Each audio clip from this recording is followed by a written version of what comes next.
Hello everyone. आज हम लोग कास्टिक इम्ब्रिटलमेंट के बारे में पढ़ेंगे, या इसी को हम लोग हिंदी में क्या बोलते हैं, बॉयलर पर कास्टिक का प्रभाव। ठीक है, बॉयलर धातु पर क्या होगा, कास्टिक का प्रभाव। ठीक है, तो इसमें क्या दिया हुआ, सबसे पहले देखिए यहाँ पे हमको जो ये दिया रहता है, ये बॉयलर्स के बारे में ही हम लोग पढ़ते हैं। तो इसमें देखिए क्या लिखा है, caustic embrittlement is the corrosion of boiler material caused by using highly alkaline water in the boiler।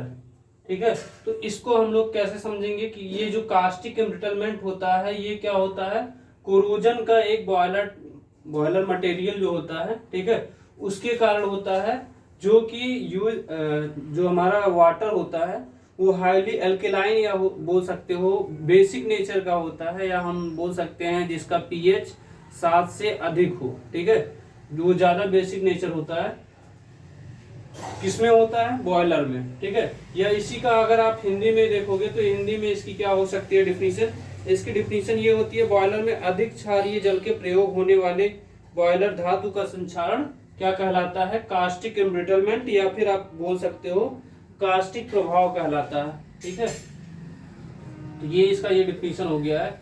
अब इसको हम लोग यूज कहाँ करते हैं, देखिए during softening by soda lime process. Soda lime process में हम लोग जब जल को मृदु बनाते हैं या उसको जल की कठोरता को कम करते हैं, तो वहां soda lime process softened water contain residual sodium carbonate. तो यहाँ पे हम लोग जब यूज करते हैं ये सोडा लाइम प्रोसेस में, तो इसका जो सॉफ्टेन्ड या मृदु जल जो होता है उसको हम लोग क्या करते हैं, उसमें जो सोडियम कार्बोनेट रहता है, ये सोडियम कार्बोनेट रहता है वो क्या होता है, नीचे बैठ जाता है या रह जाता है। आप देखते हो कोई भी चीज आप हीट करते हो या इवेपोरेट करते हो तो उसमें जो नीचे बैठ जाता है, या उसी को हम लोग प्रेसिपिटेट भी बोलते हैं या अवक्षेप बोलते हैं। तो ये हमारा सोडियम कार्बोनेट क्या होता है, नीचे बैठ जाता है, बाकी चीजें आपका ऊपर उठ जाता है, या ऊपर उठने का मतलब वो एक माध्यम से दूसरे माध्यम में जाके, माध्यम का मतलब जैसे आप किसी बॉटल में रखे हो तो इस वाले बॉटल से वो भाप बन के दूसरे बॉटल में चला जाएगा, और यहाँ पे नीचे क्या बच जाएगा, सोडियम कार्बोनेट। ठीक है, ये हो गया। This carbonate decomposes to form sodium hydroxide and carbon dioxide under the condition of high pressure. अगर इसमें हम लोग क्या करें, इस जल में जो हाई प्रेशर दे दें, या ठीक है बॉयलर में क्या करें, अधिक दाब दे दें, तो ये सोडियम कार्बोनेट क्या होता है, ये किसमें डिकम्पोज या बोल सकते हो अपघटित हो जाता है। वो किस फॉर्म में अपघटित हो जाता है, सोडियम हाइड्रोक्साइड के फॉर्म में और CO2 के फॉर्म में या कार्बन डाइऑक्साइड के फॉर्म में ये क्या हो जाता है, अपघटित हो जाता है, या बोल सकते हो डिकम्पोज हो जाता है।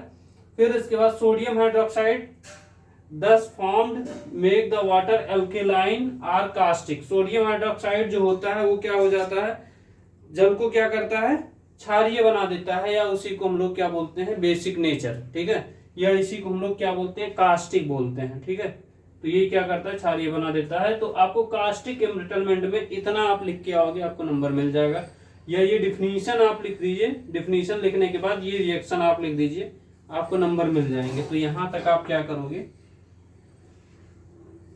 प्रयास ये करिए कि जो ये डिफिनीशन है यहां से यहां तक तो ये पूरा सही एकदम लिखिए।